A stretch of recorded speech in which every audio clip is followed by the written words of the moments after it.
আসসালামু আলাইকুম, সবাই কেমন আছেন? আমিও আলহামদুলিল্লাহ অনেক ভালো আছি। নতুন একটা ভিডিওতে আপনাদের সবাইকে স্বাগত। কবে রাখছি আর আপনার ভাইয়া কবে রাখছে নিজেও জানে না। তো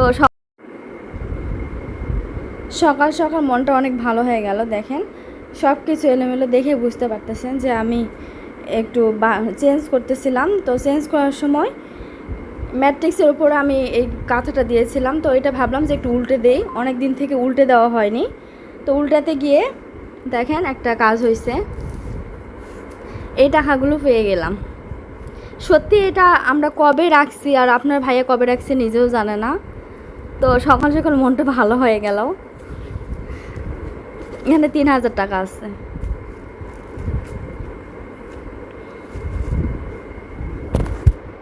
টাকা যতই থাকতো এভাবে একটু পাইলে বেশি খুশি লাগে। তো আমার সকাল সকাল মনটাই ভালো হয়ে গেল। দেখেন এলোমেলো সব কিছু বাসা। আর আমাদের বাঙালিদের খাটের নিচে এগুলো থাকবে না তা তো হয় না। দেখেন কত কিছু রেখে দিছি। তো এটা সব বাঙালিদেরই কাজ। এই তো আপনাদের ভাইয়া ভাত খেতে খেতে রেখে গেছে, তো ওই প্লেটে আমি একটু ভাত নিলাম। আর সকাল বাজে দেখতে পাচ্ছেন যে 10টা। তো সকালবেলায় আজকে ভাত খেয়ে নিচ্ছি, কারণ আপনাদের ভাইয়া আজকে দুপুর আসবে না। তো বলল যে একটু সকালে ভাত রান্না করো, তো এই জন্য সকালে ভাত নিয়ে নিলাম। সাথে একটু কইয়ের ভাজি করছিলাম, কই মাছের দিয়ে নিচ্ছি। আর সাথে এখানে করলা দিয়ে রুই মাছ দিয়ে একটা চচ্চড়ি করছিলাম। তো প্রথমেই একটু পেঁয়াজ নিব। বিসমিল্লাহির রহমানির রহিম।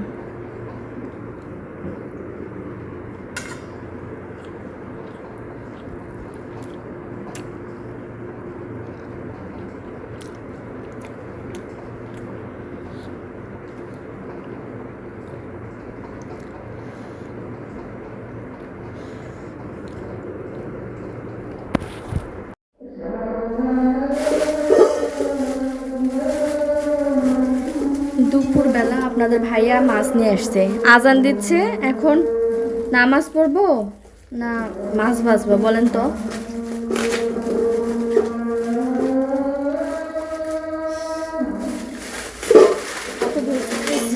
তাও আবার কই মাছ।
রাতের বেলা একটু ছোলা ভিজিয়ে রাখছিলাম, তো এটা একটু রান্না করে নিব।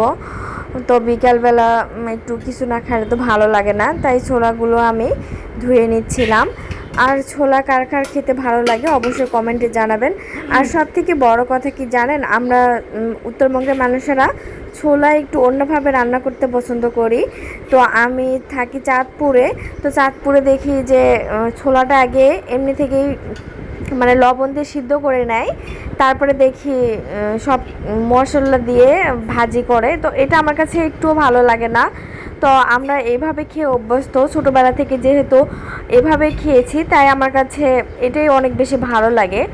তো যারা যেভাবে খেয়ে অভ্যস্ত তার কাছে সেটাই বেশি ভালো লাগবে, যেহেতু আমি ছোটোবেলা থেকে মায়ের হাতে এভাবে খেয়েছি।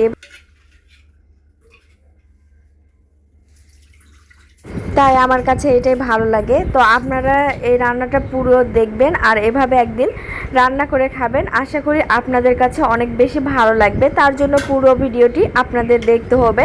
তো চলেন মানে রান্নাটা করি। রান্নার আগে আমি ছোলাটা ভালোভাবে ধুয়ে নিয়েছিলাম, 3-4 বার মানে পানি পাল্টে আমি ধুয়েছিলাম। তারপরে এখানে আমি কাঁচা পেঁয়াজ দিয়েছি, সাথে রসুন মানে আস্ত রসুন একটু ছিলে ছিলে দিয়েছিলাম। তো তারপরে এখানে আমি শুকনো মরিচ, সাথে সব ধরনের একটু গোটা মশলা, জিরা, তেজপাতা সব দিয়েছিলাম।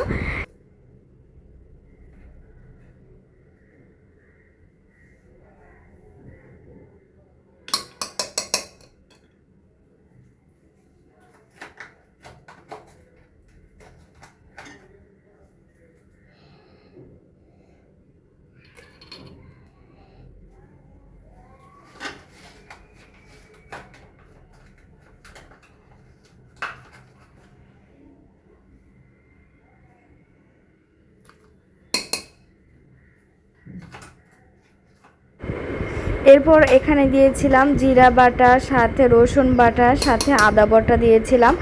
যেহেতু ফ্রিজে রেখেছিলাম তো এটা একটু খুলতেছিল না, চামচ দিয়ে একটু যুদ্ধ করে খুলে নিয়েছিলাম। এরপরে এখানে দিয়েছিলাম মানে হলুদের গুঁড়াটা আপনারা মানে স্বাদ মতো দিবেন। এখানে আমি 1 চামচ পরিমাণ দিয়েছিলাম হলুদের গুঁড়া।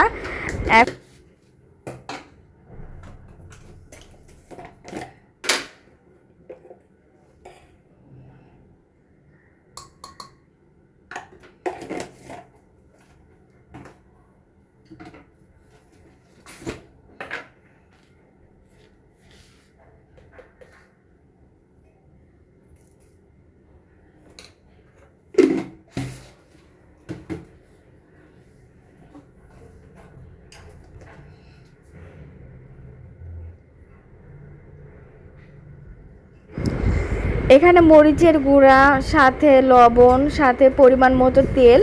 তো আমি এখানে সরষের তেলটাই ব্যবহার করেছিলাম, আপনারা চাইলে যে কোনো তেল ব্যবহার করতে পারেন। সব কিছু দেওয়ার পরে এটা হাতে ম্যারিনেট করে নিতে হবে, মানে মাখায় নিতে হবে। আমি এখানে 5 মিনিটের মতো মাখায় নিয়েছিলাম। মাখানোর পরে আরও 10 মিনিট আমি এটা রেস্টে দিয়ে তারপরে সিটি দিয়ে নিয়েছিলাম। তো আপনারা অবশ্যই এভাবে রান্না করবেন। মাখানোর পর দেখেন কালারটা দেখে বুঝতে পারতেছেন যে এটা আসলে কেমন হবে। তো যে কোনো রান্নার ক্ষেত্রে কালার যদি প্রথমেই আপনার দেখে মনে হয় যে এই রান্নাটা ভালো হবে, তাহলে সত্যি কিন্তু সেই রান্নাটা ভালো হয়। কালার যত বেশি সুন্দর আসে, কালার মানে খেতেও অনেক বেশি ভালো লাগে। আর আমার কাছে মনে হয় কালার সুন্দর দেখলে খেতেও মানে মন থেকে একটা ইচ্ছা করে। তো আমি সবসময় একটু কালারিং পছন্দ করি, রান্নার ক্ষেত্রে কালারটা যেন ভালো আসে এটা সবসময় খেয়াল রাখি। এই তো মাখানোর পরে আমি কিন্তু 10 মিনিট রেস্টে মানে রেখেছিলাম। তারপরে এখানে পানি দিয়েছিলাম, পরিমাণ মতো পানি দিয়েছিলাম। বেশি পানি দেওয়ার দরকার নেই, যেহেতু এটা প্রেসার কুকারে আমি বসিয়ে দিয়েছিলাম, তাই বেশি পানি ব্যবহার করার দরকার নেই। যতটুকু সিদ্ধ হওয়ার জন্য লাগবে ততটুকুই আপনারা দেবেন। তারপরে তো ভালোভাবে আমি হাতে একটু মানে ঠিক করে নিচ্ছিলাম, সমান করে নিচ্ছিলাম। পানিটা দেখে নিশ্চয়ই বুঝতে পারতেছেন যে কতটুকু পানি এখানে দিয়েছি। পানি দেওয়ার পরে প্রেসার কুকারে ঝাপনা লাগিয়ে এখানে আমি 5টা সিটি দিয়েছিলাম। তো আপনারা আপনাদের পছন্দ মতো সিটি দিবেন, 5টা-6টা। আমার মনে হয় 5টা সিটি দিলেই একদম সম্পূর্ণ ভালোভাবে এটা সিদ্ধ হয়ে যায়। 5টা সিটি দেওয়ার পরে এটা 10 মিনিটের মতো অপেক্ষা করার পরে ঝাপনাটা খুলিয়ে আমি এটা কষিয়ে নিচ্ছিলাম। তো এটা আমি ভালোভাবে এখন ভুনা ভুনা করে নিব। দেখে নিশ্চয় বুঝতে পারতেছেন মানে খেতে কতটা মজা হবে। এরপরে সব কিছু যখন ভালোভাবে কষানো হয়ে গেছে, এরপরে আমি কিন্তু বেরেস্তাও দিয়েছিলাম। বেরেস্তা দিলে ফ্লেভারটা আরও বেশি সুন্দর আসে আর খেতেও অনেক বেশি মজা হয়। তো আপনারা একদিন এভাবে ট্রাই করে দেখবেন, ইনশাআল্লাহ অনেক বেশি ভালো লাগবে। আর ভিডিওটি যদি একটুও ভালো লেগে থাকে অবশ্যই লাইক করে আমার পাশেই থেকে যাবেন। ধন্যবাদ সবাইকে।